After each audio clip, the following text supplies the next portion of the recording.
Hello and welcome to Discussing Fitchburg Now. I'm your host, Sam Squailia. With me right now, we are talking about Child Safety Day with Charles W. Moore and the Fitchburg Fire Department. We have Mike Cook from Charles W. Moore, Matt Fraticelli and Nick Landry from the Fitchburg Fire Department, and Michael Kavanaugh from Charles W. Moore. What's your title? You have a very long title with Charles W. Moore. I'm not even going to try to say it. I'm just one of the mentors and counselors. Okay, all right. So we're talking about Child Safety Day. Yes. That's going on Saturday, May 4th. Yes. At the Fitchburg Fire Department. Correct. That's right. And what annual Child Safety Day is this? This has been going on for a while, right? Yeah, this is our 5th one, working with the Fitchburg Fire Department. We're very excited. Awesome. Okay, can we pull up the flyer for the Child Safety Day so everyone at home knows exactly what we're talking about before we start talking about it? Let's see. Oh, we got it here. There we go. So 5th annual Fitchburg Child Safety Day.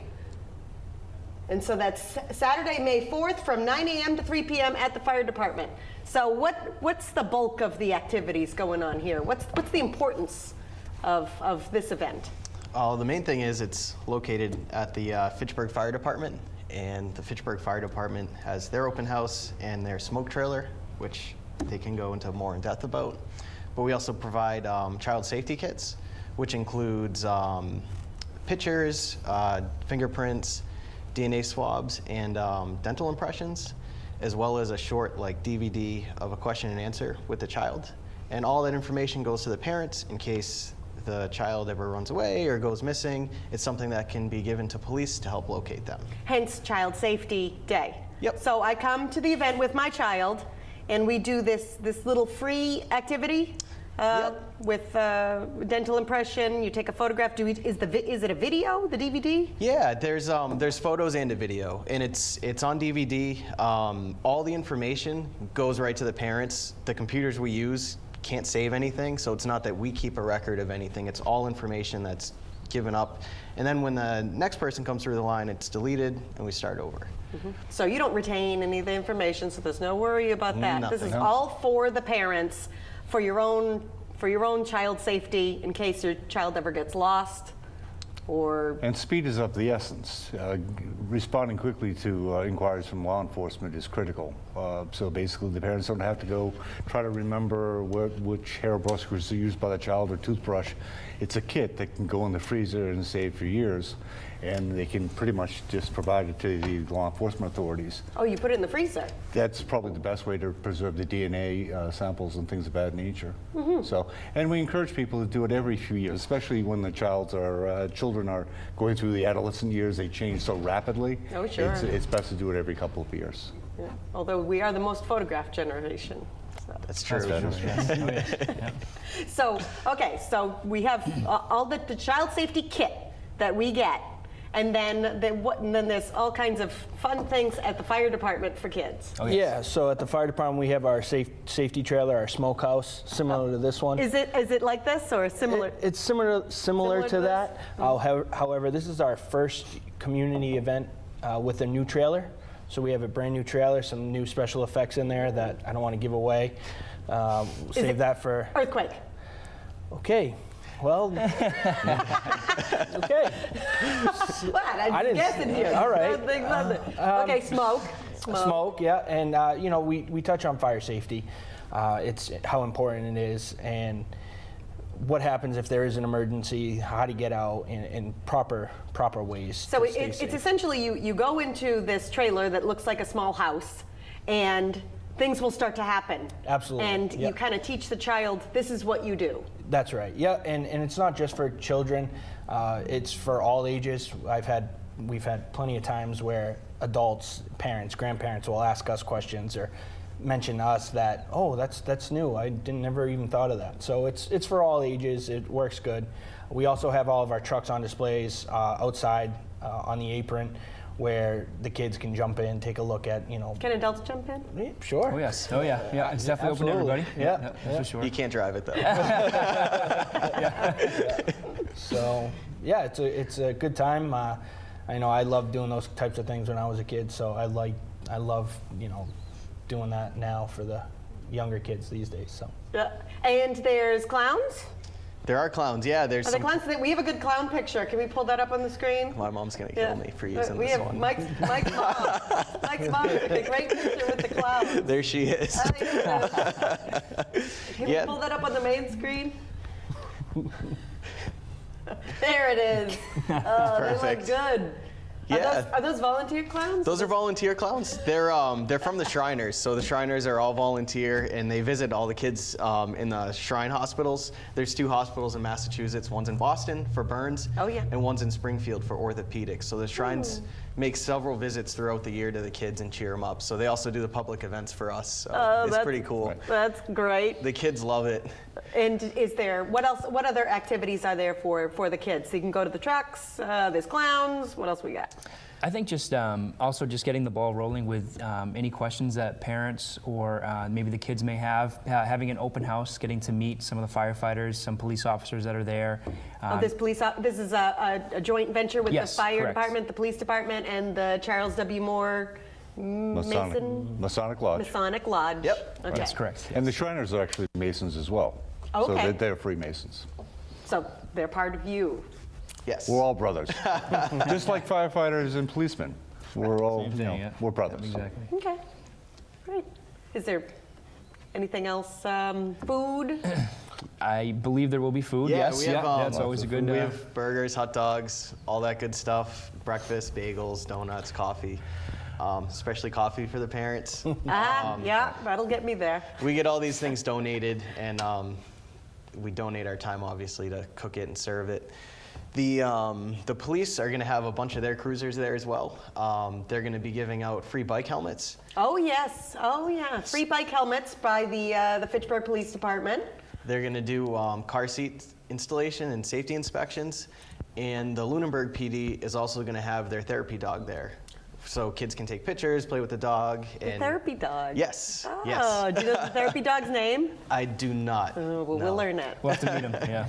Yeah.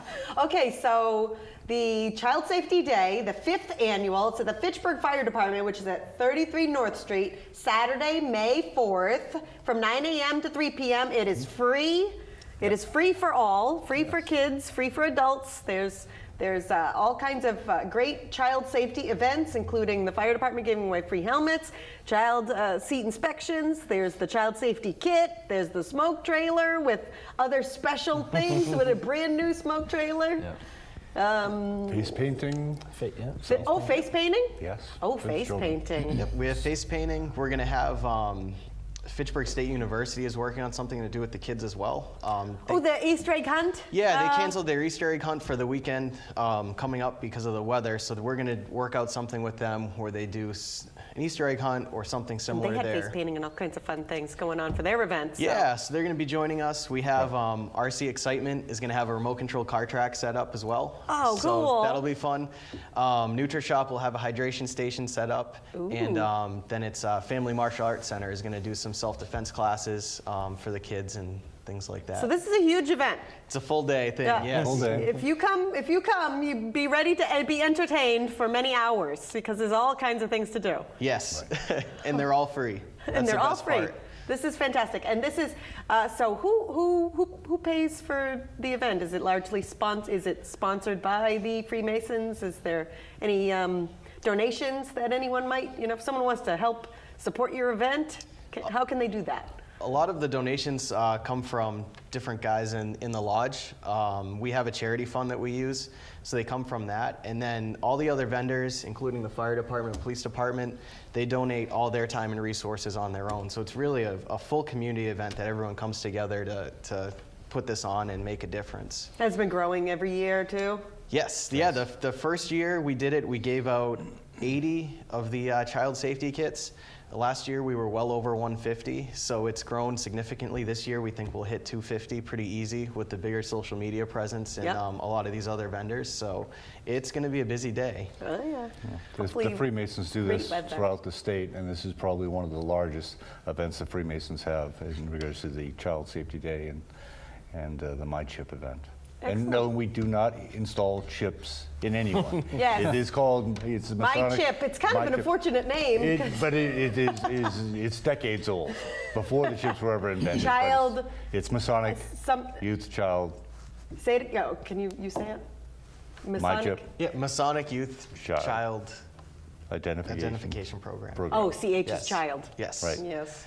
Okay. So- So you can go to mychip.org and find out more information. Exactly. As well about the child safety kits. Exactly. Free of charge. All right, great. So. Is there any other information that we forgot?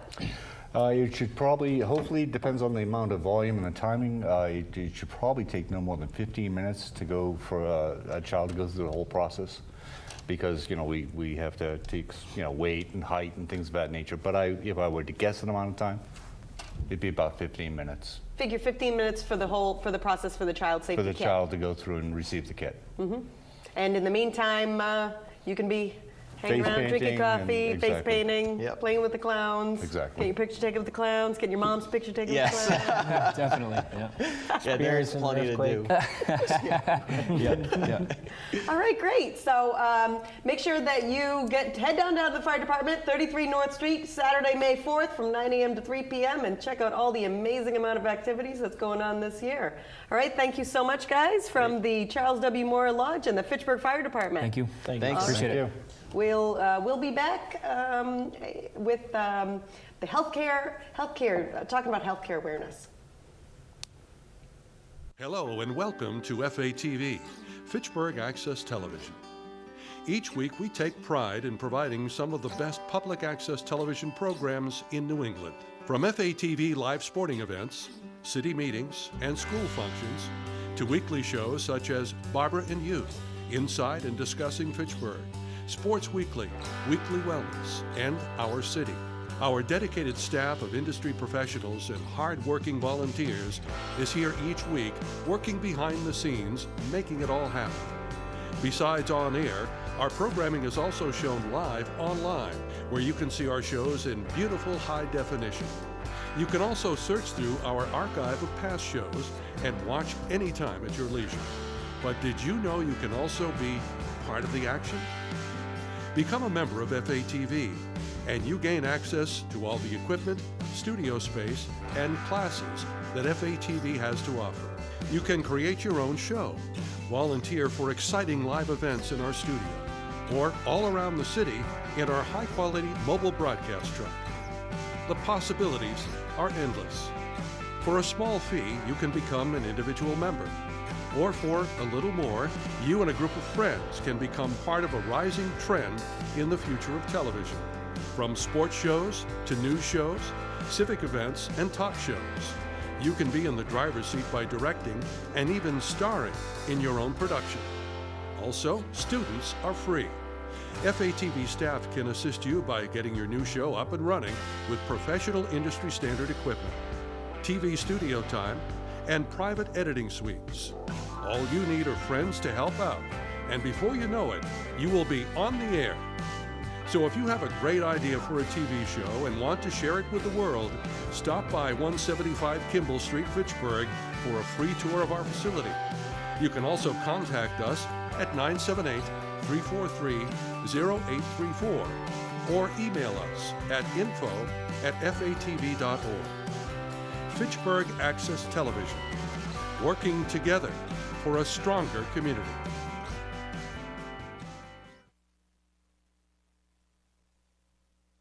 To Discussing Fitchburg Now, I'm your host, Sam Squailia. We are on with members of Sterling Village Skilled Nursing and Rehab and Compassus Hospice, talking about National Healthcare Decision Day, which was April 16th. And we're talking about difficult discussions that we have regarding end-of-life care, correct? Yes. So why don't we go around the table and everyone introduce yourself and your title. Kim Archambault, Executive Director at Sterling Village Skilled Nursing and Rehab. Patricia Benoit, I'm the Director of Clinical Services for Compassus Hospice. Michelle Heron-Maciel, RN, and Executive Director for Compassus Hospice. Elaine Lally, RN, and I'm a case manager for hospice patients. Okay. with Compassus. So end of life decisions. That's largely when we talk about National Healthcare Decision Day. That's largely what we're talking about, right? Yes. Talking about the end of life decision. What you would like for your end of life care. Correct.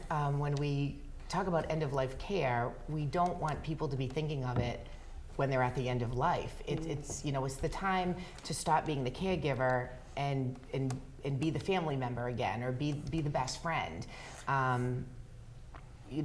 We want people to have the talk, whether you're 18 or 78 years old, in what do you want for your wishes should you get in an accident, should you be incapacitated, should you not be able to make your own decisions.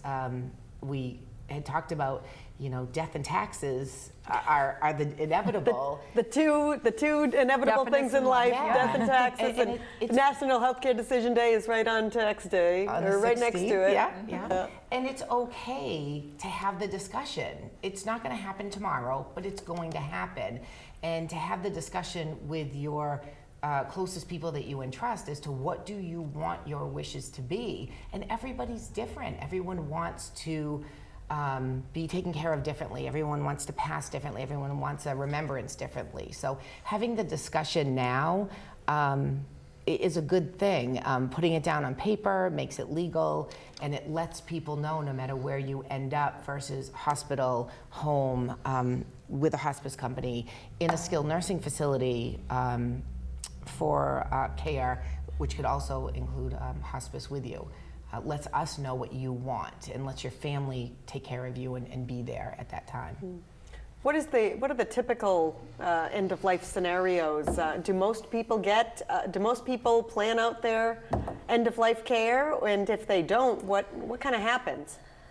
In our experience, we find that several of our patients that we take on to provide hospice services with, that they haven't had that discussion with their family members, and they don't have a healthcare proxy in place, or a healthcare agent in place to help them with their healthcare decisions when they're not able to make those decisions. So we help them in facilitating that conversation with their loved ones and their family, or facilitating that conversation just with them first, and really exploring what are their wishes. What do you want? Do you want to have CPR? Do you want IV antibiotics or any type of antibiotics? What type of treatment do you want? What type of treatment do you not want? Do you want a G-tube to be put in place or not, for artificial feedings? So we have that conversation with the patient themselves first, or the individual, and then help them have that conversation with their family or their loved one or the healthcare agent that they want to choose, and help them make that decision. Can we pull this slide up on the screen? This is a good thing of right exactly what we're talking about.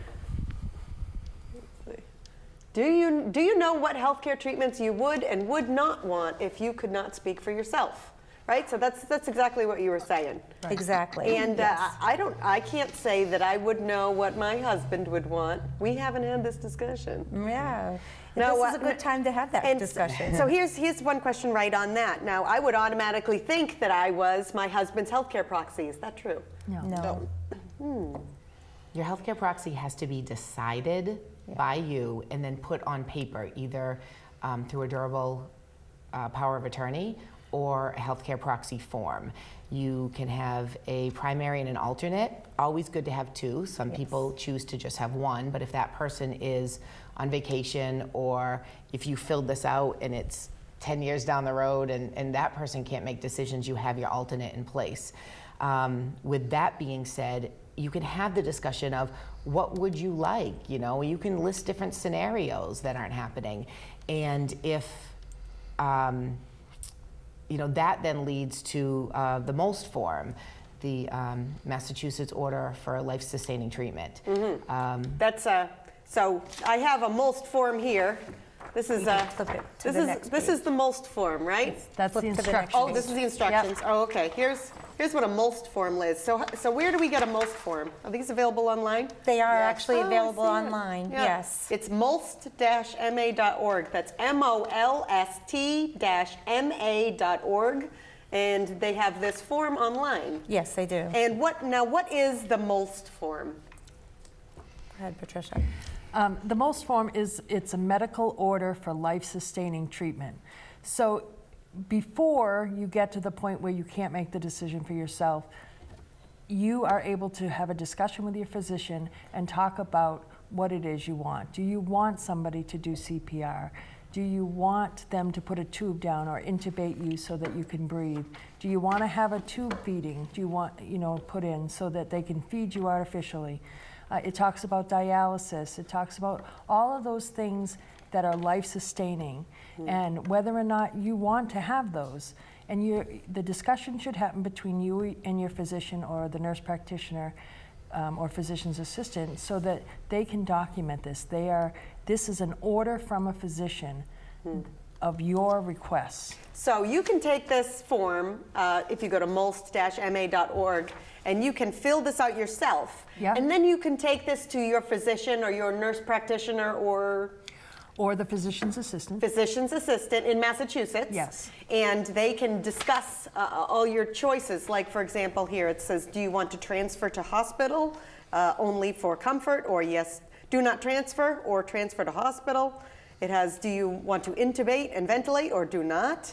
Use non-invasive ventilation. So you have a lot of different options here. Dialysis, artificial nutrition, that's the G-tube. Yes. That you're talking about? And they can surgically put in a tube into your stomach and feed you that way so it doesn't have to go down. Yep. So you can make all these decisions on your own and then bring them to the physician and discuss them. Right. And you need your physician or your physician's assistant or a nurse practitioner. Nurse practitioner to stamp it or sign it? They have to sign it. Yep. Yep. And then what do you do with this That's form? an order. Then it's your physician submits it to the state? Or- No, it's an order that you carry with you. We recommend that you make multiple copies.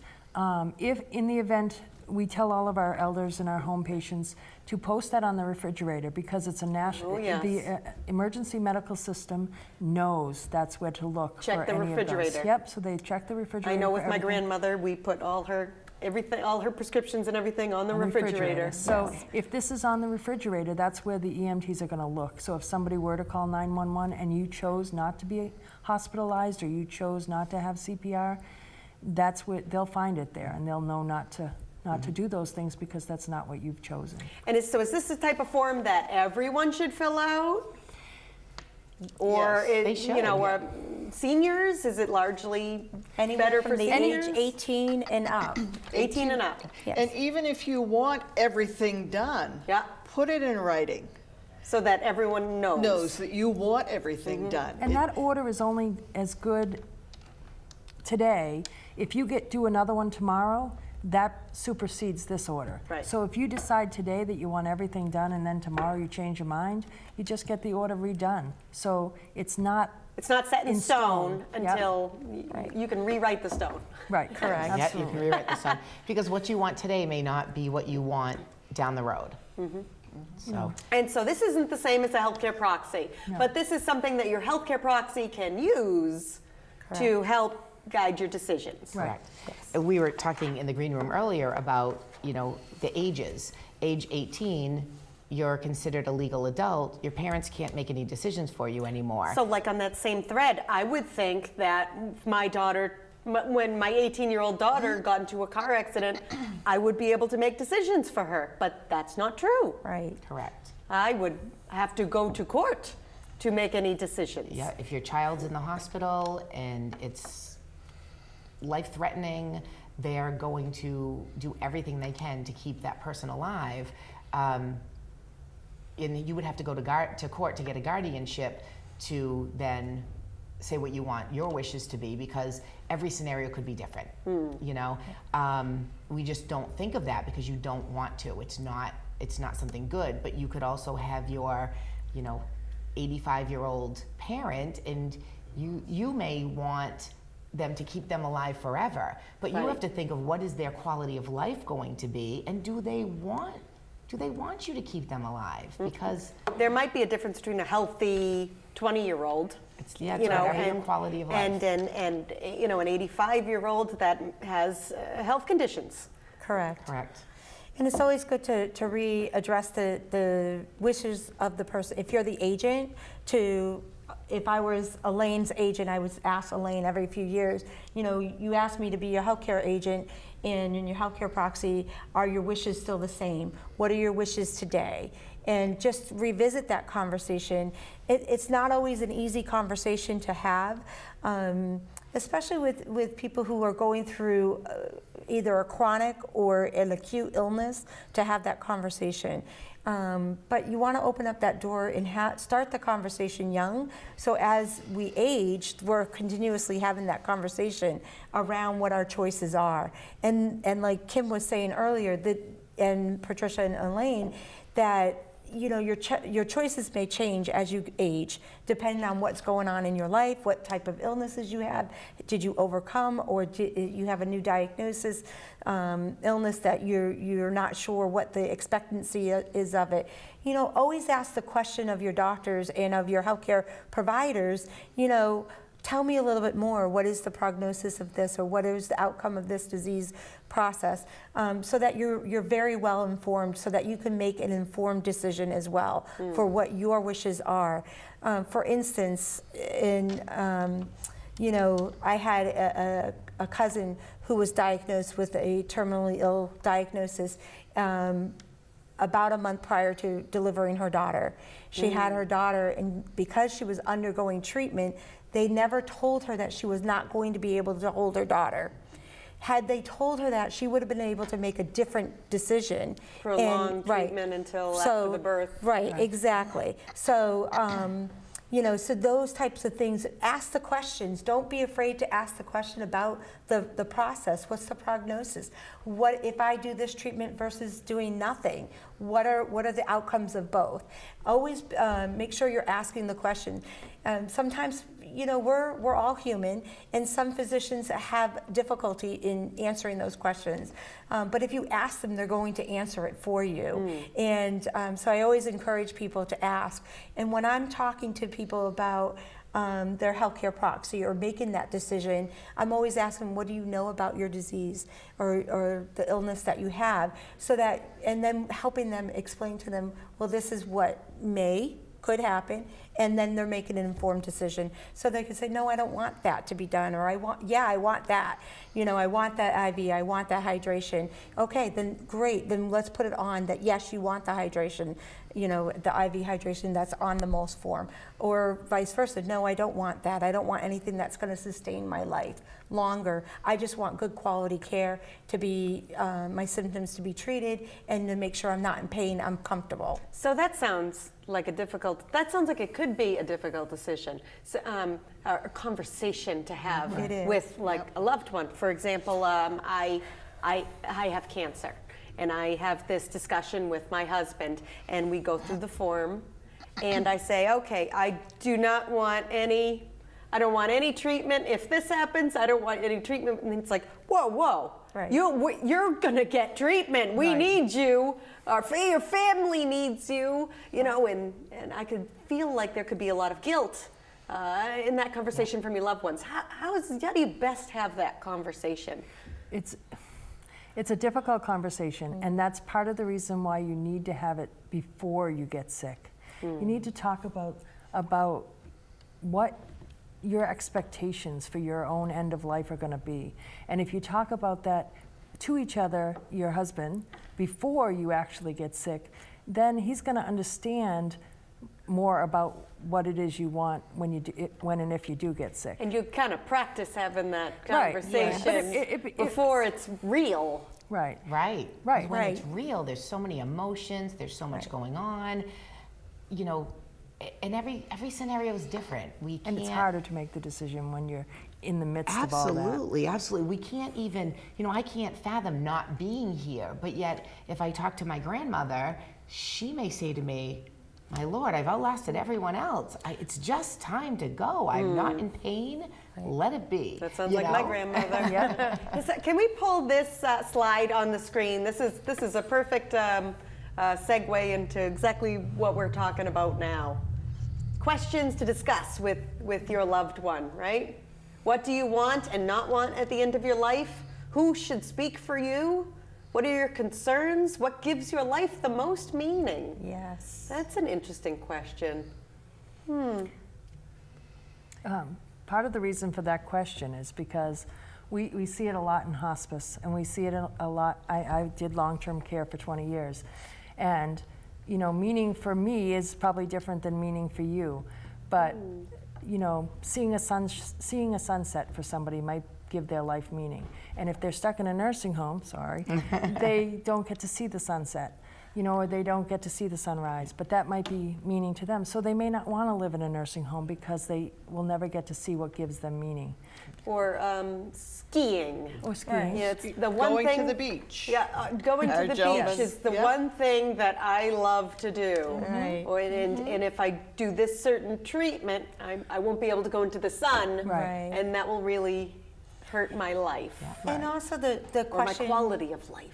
The question also pulls forward what gives you meaning, and a lot of people will answer to children? be me, and to be recognized for who I am or who I have been, and not just as the disease or as the illness. So what does that mean? And so treating them as a whole person, and not cancer, not a heart condition, not dementia, that they're a whole person. And that sometimes is what meaning is, what does life mean? What is the most meaning to you?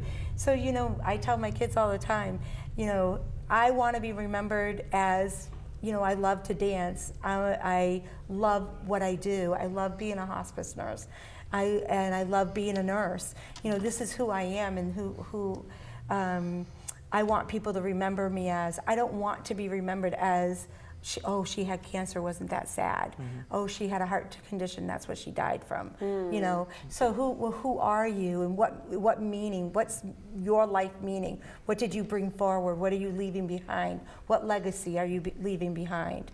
So to me, it could mean something different for each person who's answering that question. And are there places that we can fill out that information, like in this 5 wishes? Yes. Is that kind of in there? Yes. What you're talking about? So there's 5 different questions in the 5 wishes. Where do we get this That's 5 actually, wishes? you can also get that online. I believe the website's on the back of that. It's 5wishes.com, I believe. Agingwithdignity.org. Yes. Agingwithdignity.org. So the first question is about your healthcare agent, choosing a healthcare agent. Your healthcare proxy? Your healthcare proxy, yes. Who is a good person to be your healthcare proxy? The person you had the discussion with about what you wanted, what you want done for you. And also someone who you trust will follow your wishes. Your husband, in your earlier scenario, is not going to follow your wishes. Not right away. Push him into he's not a good one to appoint. So I have a nurse friend, and a couple of us nurses, fellow nurses, are her proxies, because we know the ins and outs of the system, so to speak. My parents, my mother, I'm one of 6 children, and my mother chose me only because I'm the nurse, and I know what it's asking. Yep. And you can make tough decisions. Right. But it's going to be difficult, because I have 5 brothers and sisters who are going to be saying, don't do that, we should do this. And this is and mom's it's wishes, be tough. it's We right had here. the conversation earlier. Right. They're gonna hopefully respect that this is not what my she wish. wanted. It's my mother's wish. And it's not, so what this is, this healthcare proxy and this discussion, it's not just helping the person with the illness or the person that is injured, it's helping the family. Absolutely. Right. Because the family is, and the physicians, from not having to guess to what you want. Family members, your heart's going to go into it. I want to keep them here forever. I want them. I want to be with them. I want to see them. I don't want them to go. Keep them on the feeding tube. Maybe they'll wake up. Yeah, but what do they want? Right. In long-term care, I see so many wonderful people, and having their wishes known is great. Family members can be family. We do shadow boxes. So when someone can't speak for themselves anymore, but I knew they ran a cranberry bog, that's amazing. When we work together, I can let them know. If somebody loves the beach and sunsets, and hospice comes into play to work with the families and give them what they need, we can let them know when that person can't speak anymore. So we get to know those people prior to, and sometimes we just see the family struggle with this. There could be someone on hospice and the healthcare proxy still wants every attempt to keep them alive. Well, they have a terminal illness. It's not fair to them. And if they've made this decision, then it takes it out of the hands of the person. You know, you don't have to feel the guilt that, oh my God, I let mom go, or I let dad go, or I didn't do what I needed to do. It says exactly what they want. They're telling you what they want. And this still their decision. This 5 wishes form is pretty clear. What if I'm in a coma and not expected to wake up or recover? What if I'm close to death? What you should keep in mind as my caregiver, what life support treatment means to me. Here's a condition that I do not wish to be kept alive. There's a lot of very specific kind of circumstances that you can go through and those are hard with each other. When the person's actually in that situation. If it's answered ahead of time, it makes it much easier. And if any of your viewers think, well, are they going to talk to me? Who? If a grandmother is at home, or you know, if there's you don't have to be a senior citizen. It could be the 18-year-old that may be listening, you know, to say, oh, I don't ever want to have this conversation. That's so weird. But you know what? I can go online, or I can go to my doctor's office and ask them about the 5 wishes. I'm going to fill it out, and then I'm going to hand it to them, and they're going to know what I want. To the doctor. To the doctor, to the family member. So you can give it to your doctor, and they can keep it on your file? Yes, I can. And it's always nice if you had the chance to be able to fill out a 5 wishes, or to write down what your wishes are and give that to your family member. We often say to families, so when you were asked to be the healthcare agent for your mom or dad, or the healthcare proxy, what was that discussion? Tell me what that was about, and remind them about that discussion, and it helps them be able to say, you're right, mom wouldn't want this, or dad wouldn't want this, and we did have this discussion. I don't need to feel guilty about this. You brought up guilt earlier. So we try to bring them back to that conversation. You know, did you have this? What did if mom or dad were able to speak for themselves right now, what would their wishes be? And usually it goes back to what the conversation was when they chose them as their healthcare proxy. So we try to bring them back to that, so that they don't feel guilty for doing what their parents wished, but that maybe the loved one wished that they could do more, because you always want to do more. Right. And you know, Patricia Nobody brought wants up to lose anybody. Right. Right. You know? We don't want to. You don't want to lose your loved one, you know. But Patricia brought up earlier about, you know, family dynamics. There might be one sibling over all the rest that were chosen, and then siblings get upset. You know, you have 3 who are in line with mom and dad's decision, 2 that are not. You know, and that's where you were just tricking her into doing this. Exactly. You want the money? Yeah. Oh, yeah. Yeah. But it's choosing who is going to carry out what you want, and it doesn't even have to be a family member. Right. Exactly. It's who's in your life that you trust, that you're willing to have the conversation with, that's going to follow through with what you want. So here, what we have up on the screen is, we're going perfect in lockstep with our slideshow. Can we put this up on the screen? So who your healthcare agent can be. Anyone over the age of 18, it can be a family member, loved one, or a close friend, is someone you trust, who knows you well, will advocate in your behalf, and will honor your wishes. Correct. I feel like I would be a good healthcare proxy. My spouse. I don't know. He may surprise you. Yeah, maybe. And a lot of times it is family, because they know they're not going to lose contact, hopefully, you know, and whatnot. But it's just the person that's, you know, going to make that best decision for you. So now, one of the decisions we make is hospice versus palliative care. Is that something that we make that decision in advance? And no, I think you have to is that see just a what different the end scenario of life is and discussion? what you're going through. It's more treating your illness. Palliative care is treating your illness and the side effects of your illness at that particular time.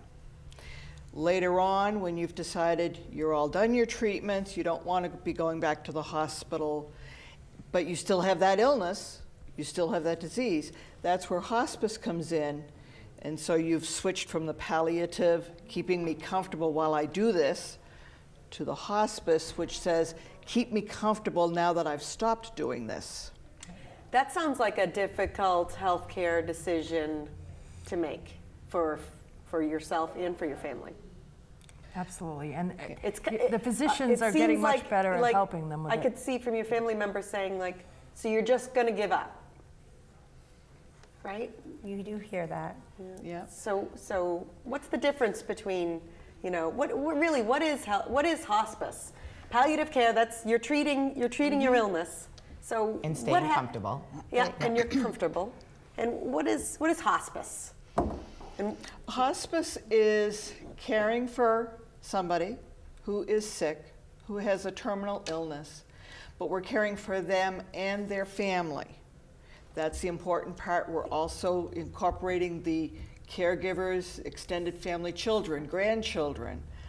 Facility staff. Yep, facility staff. How do you take care of the family also? Social work, chaplaincy, and just teaching the family that, yes, you are in charge of mom or dad's care, and you are doing a fantastic job, and you're not doing anything wrong.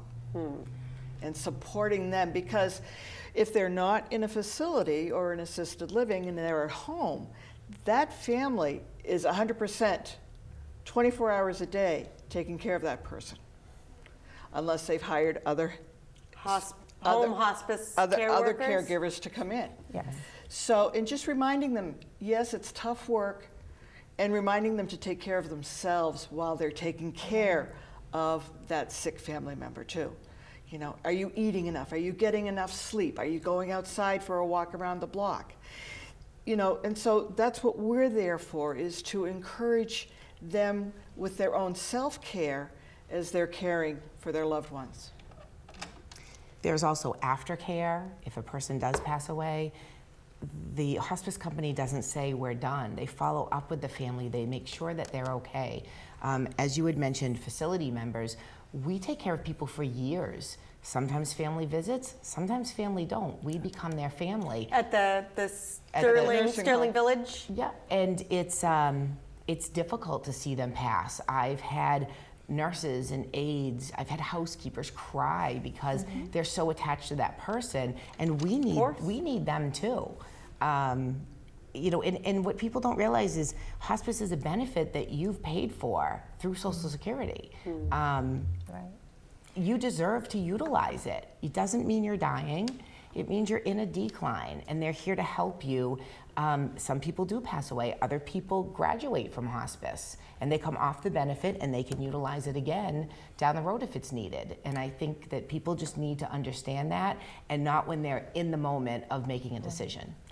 If hospice is done right, then we are there before the patient is so declined that they can't speak for themselves, or they can't make amends, or whatever it is that they want to do to give them that quality of life. So if we do it right, and we're there 6-8 months before the patient dies, we're helping both the patient and the family adjust to what is eventually going to happen. We're able to support them through that, explain to them how it might happen, what their symptoms might be.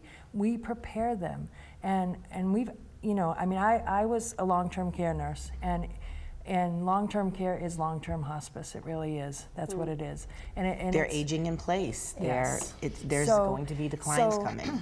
You know, you're educating them on what is to be expected, and it really makes dying easier for the people who are left behind and for the patient, because we're there to manage those symptoms that might come up as, you know, shortness of breath or pain or any of those things, but we're also there to educate the family of what might happen next, so they're ready when it does happen, and they're able to, okay, the nurse said this was going to happen, or the chaplain or the social worker or whoever said this might happen, and they're more prepared for the dying process. And that's really what hospice should be. It should not just be at the end, you know, when we can't talk to that person. It shouldn't just be at the end. It should be when they start to decline, and we know that if they continue on this decline, yeah, eventually they're going to end up passing. So we want to be able to help them through that decline. There's a great book on this topic by Atul Gawande. What is it? Mortality, overcoming Being mortality? Mortal? Being Mortal.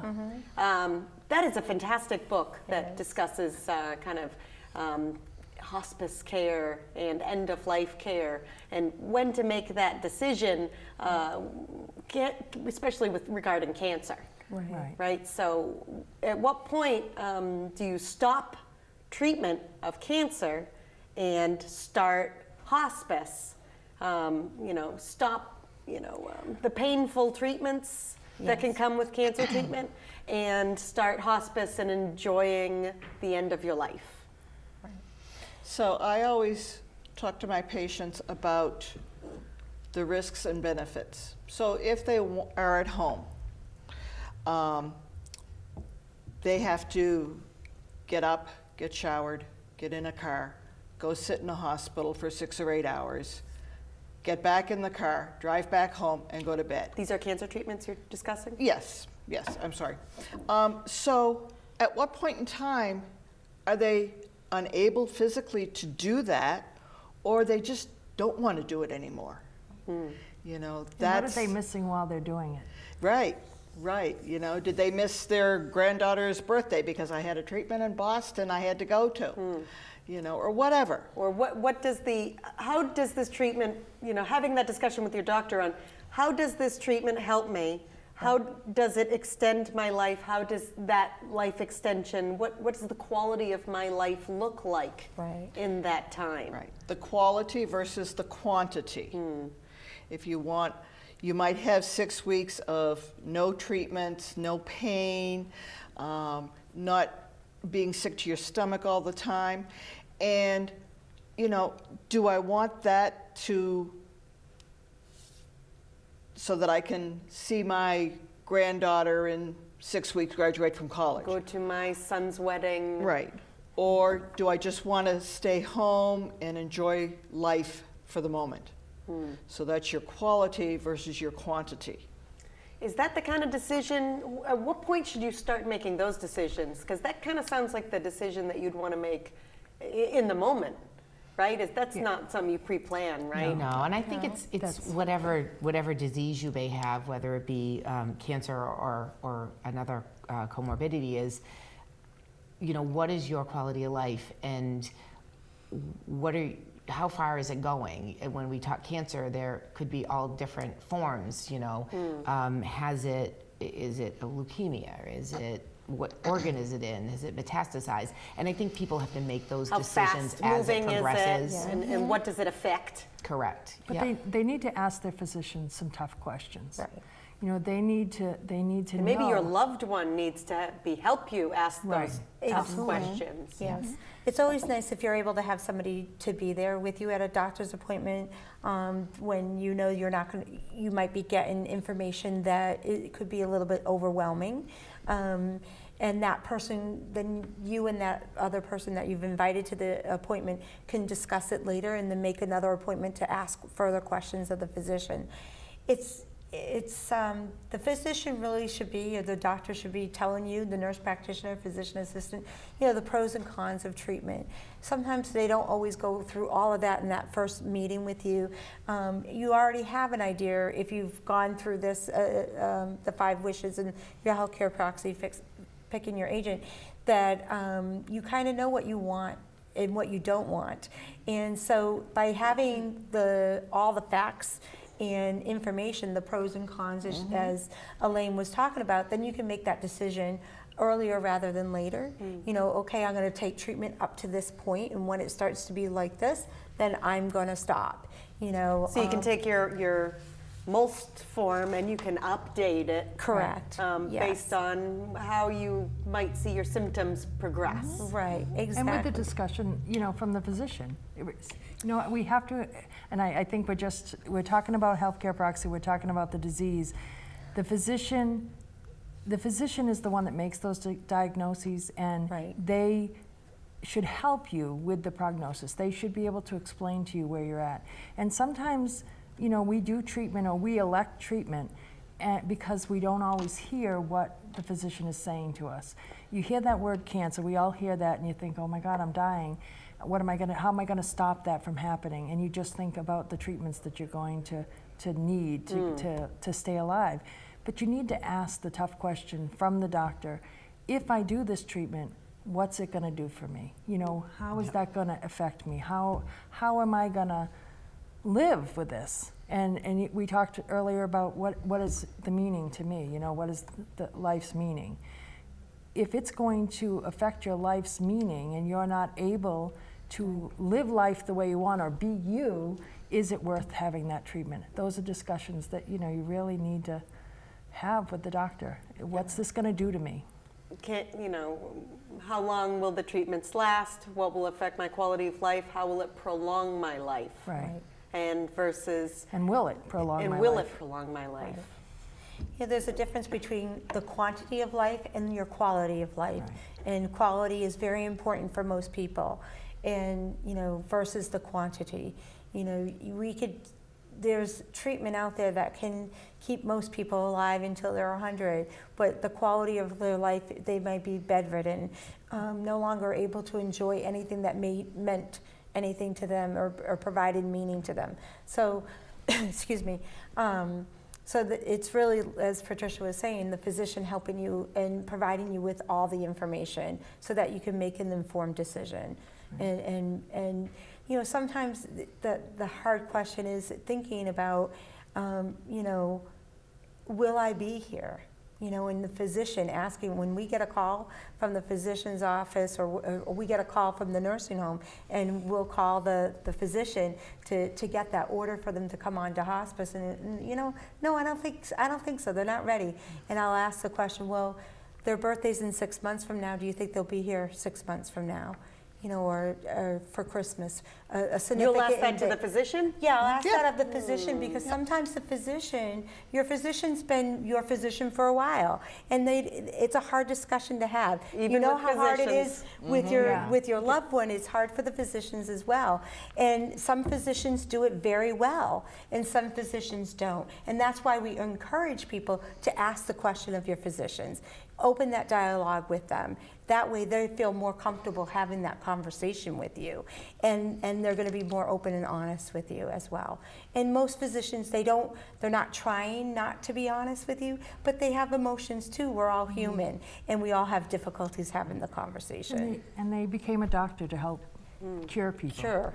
And sometimes I feel like it's a little difficult having conversations with doctors, because they use a lot of kind of jargon and statistics, and so how do you overcome that kind of language barrier?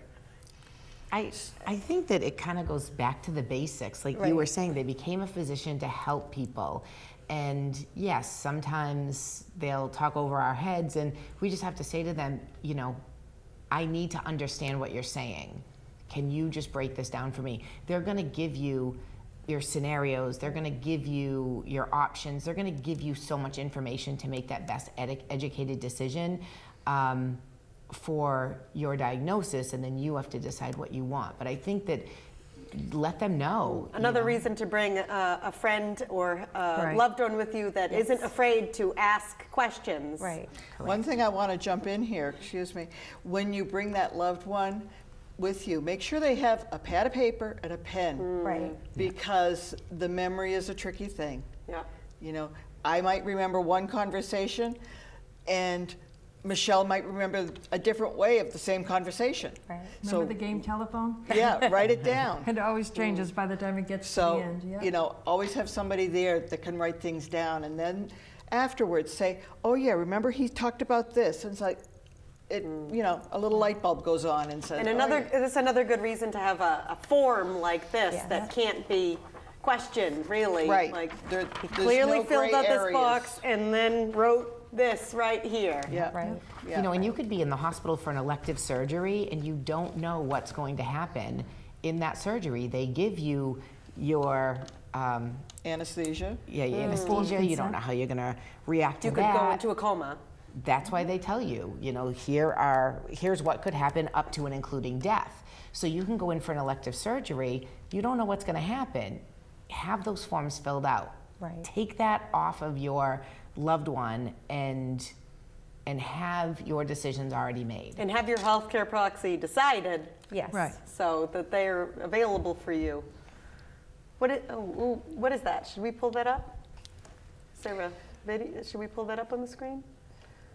It's a good, we actually watched it earlier today. It's a good documentary movie about what people, whether they be clergy, doctors, what they think about end of life. It also follows one person in particular who is a physician who had a life terminal illness, and it followed him. And he had already put down in writing, I don't want this. Can we watch this on the internet? Is this something Yes. to search? Can we pull up this documentary so that people can search it on the internet?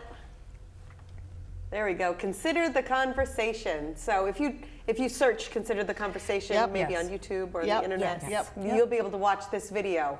And so It's about an hour in length. Oh. But it was really good because at the beginning, they were asking people along the street, what do you want when you die? Just going down the street. And then it eventually evolved Sounds over interesting to see what the different people say. Yes, yeah, it really was, you know. One person was like, don't you dare put me in the hospital. I want to be home. Right. You There know, are, and there are that's- some that's a people, there lot are of- some cultures. Like, do everything. They want things done a Do certain everything way. you need to do. Yeah. Keep Yeah. me alive. Yeah. And it's I respecting got to their see wishes. my grandchildren. Yeah. Yeah, and you know, so taking into culture, but just from this one physician who had a terminal illness, of how he handled it, how he said, I do not want to have this done. I do not want to have that done. When it comes time, when I'm up to that point, I'll do all the treatments, but we When you get to stop this then, point, we stop. Yeah. Right. you know, and it's okay to say, I'm done. So in our last couple minutes, I would just say, from your experience, what do you think is the most important thing to people in their end of life is? You know, when people are asked that question, what matters most to you? What do you find? To be comfortable, to not have any pain, to not have any symptoms of being sick to my stomach or cramps or breathing problems. They just want to, I think even as nurses, our goal is to allow somebody to die in their sleep. That's the ideal. Yeah, body Everyone and wants- mind comfort. How do you want to die in my sleep? Right, Yeah. right. Yeah, yeah. I think we're not just physical beings. We're psychological and we're spiritual. So I think what people want is all three of those things to be at peace. I think that would Body, be, mind, and spirit? Yep. Yes. That they want to be at peace. They want to have a peaceful death. Whatever peaceful means to them, that's what they want. And it doesn't mean that you have to go to church every Sunday, and it doesn't mean you have to be a certain religion. I see it all the time. It's being at peace. People, when they pass away, they do it their way. They either want to be alone, and that loved one will be by their side for 24 hours a day, and that one time they Sometimes we have go to ask them into to go. the Yeah. bathroom, or we have to ask them to leave because you see it when you get to know people. They're so upset of, oh, I wasn't there when she passed. She wanted to go alone. She didn't want you to see that. Other people don't go until they see everybody. Right. You know? Well, thank you so much for coming on and talking to us about National Healthcare Decision Day and end-of-life decisions.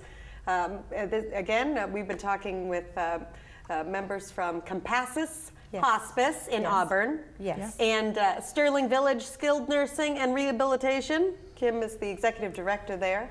So for more information, you can search them on the internet. Yeah, so thank you so much for coming on. Thank you for Thank having you for us having and letting us. us talk about this. Appreciate it. All right, so we'll see you next week. Perfect. Thank you. Thank you.